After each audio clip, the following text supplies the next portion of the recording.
For either one of you, how would you describe that turn up in the fourth quarter? It was incredible. First and fourth were our best quarters. Second and third, they made little runs, and we put them on the free throw line there. So they had momentum. But I just like how we responded to start that fourth. We got stops. 19 points that's a sweet spot for us on defense. So I like how we finished it. Coach said earlier, understands that there may be fatigue out there, but at the same time, he wants to see the chemistry continue to mesh, as I'm sure you guys do as well. And hadn't had a lot of reps as a group. What has that process been like, battling through fatigue and getting on the same page out there during this stretch? Yeah, we all had a lot of reps in playing in the NBA. So, just use that to help us get through this time and accelerate some of that development as a team, lean back on some of the principles we had on other teams. And, it's pretty much all the same shit the league runs. Everybody just changed the terminology up. So it's good for us to lean on our experience, and that's going to help us moving forward. So I just love how we were connected tonight. Yeah. There's been a lot of complications during the course of this year. What's it like now just to have things finally simple, win 2 games at home and you're in the playoffs?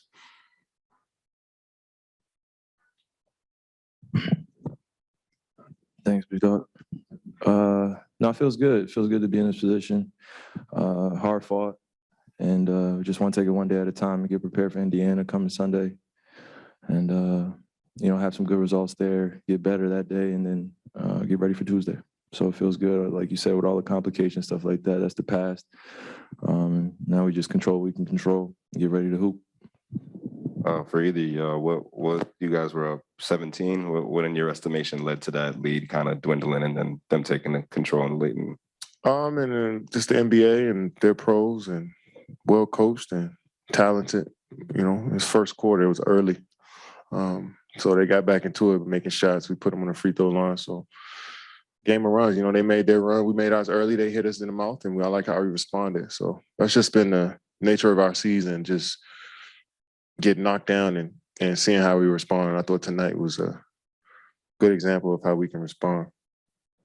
Andre was saying this morning he felt like these last 2 games were must-wins. You guys have obviously played in some of the biggest must-win games in recent history, but are you viewing Sunday as a must-win given that it locks in the 7th seed and gives you 2 shots in this plan? Yeah, every game that we play, we feel like it's a must-win. We want to give our best effort. But obviously with this playing tournament, this playoff idea, it's been a little bit more pressure, but that's part of being in the NBA and, preparing daily for these type of moments. So we just want to come in with that same mentality that, hey, let's put our best foot forward. Let's put our best effort out there. And like Kay said, just be able to respond to other teams' runs, not hold our head, not allow it to carry over into any other possessions, and live with the results that way. So we feel good about it. And obviously it's been a little up and down, but that's part of it. Kevin, when you're doubled, you're obviously confident in your teammates. You're willing to get off the ball. What's the sort of the key to executing out of that double for everybody else? Is it a spacing thing? Is it just the how quickly the ball moves? Yeah, I think it starts with me just being patient. I think a lot of times I see an extra guy, I want to get rid of the ball quick, but sometimes I got to wait on my teammates to set up and make themselves available. So we've gotten so much better at that this year, and we've seen all different types of schemes and how teams guard me, and I think my teammates are understanding where to be if they actually do come in double. So Bruce has been, being that guy that flash in the paint and make plays on the backside. Dre has been doing a good job. Kessler, so I just got to be better at being more patient, playing stronger, and just making those passes, make sure those passes on time and on target.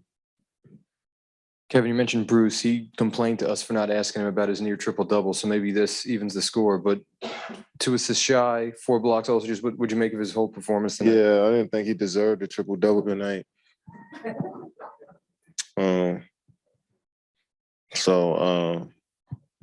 Because he talked about it we didn't know. And he's like, yo, I need 2 more assists. I'm like, you're not getting it tonight. You shouldn't have said nothing. But, you know, we all love how Bruce has been playing lately, 4 block. I mean, at this point, I expect him to come out here and play well now. And I think once you build those expectations up for yourself as a player, then that's when you start to develop even more and more, and you build that trust in your teammates. So I'm sure he'll have more opportunities to do that. Just want to ask you about Kessler Edwards and what you guys have seen from him since San Diego and him taking advantage of the opportunity that was given to him. Puts in the work. He listens. Professional every single day. And he comes in, he asks questions, and he's very attentive to the details that we're asking out of him. So for that, he deserves to be rewarded. And when you put in that much work and you have that consistency, then we see it all the time. You know, guys get really blessed in a position to be able to be with us for the long haul or be with the team for a long haul. So we're excited to have him, and he deserves it. Kevin, over the course of your career, why do you think you've been able to consistently raise the level of your own game when your team has needed it in the biggest of games?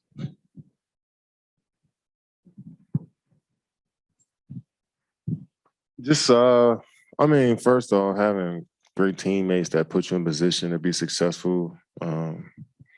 That's always the first thing, you know, guys screening for me, passing me the rock, trusting me to come through on those plays. But really, I learned from all of the mistakes, you know, not coming through late in games or struggling, you know, over the course of my career in certain situations and just learning from them and being better the next time out, you know. So there's going to be trial and error and ebbs and flows to all of that stuff as you become a pro. But it's about, you know, how you approach it and how you learn from it afterwards. So let's just try to stay in the moment and, you know, be fundamental and live with the results.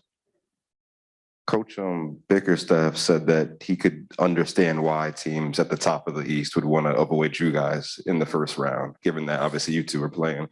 If that is the case, if teams are ducking you guys by potentially losing on purpose, do you take that as a sign of respect, or do you even think that's a thing? I don't believe teams are doing that. I think a lot of teams are just, you know, trying to make sure their guys are healthy going into the playoffs, and I don't even really think they worried about us, to be honest. And you know, so we just focus on what we do, and no matter who we play, we just play our game. Just for either of you guys, I mean, you guys have done this for so long. Steve Nash, second-year head coach. How do you think he's done kind of through the ebbs and flows of this season and keeping everybody together? I think he's done a great job. I mean, the last 2 years, he's been dealt a wild hand, you know, injuries, trades, disgruntled players, like guys in and out the lineup, you know, stuff that he can't control. And I felt like, you know, he handled it as best as he could. And I think it's on us as players to make his job easier. And, you know, so guys have been doing a good job of just listening and responding well to Steve. And we all know the whole thing is, you know, everybody's developing every single day. It's his first real opportunity as a coach. So I think he's handling it all perfectly, to be honest. I mean, it's a tough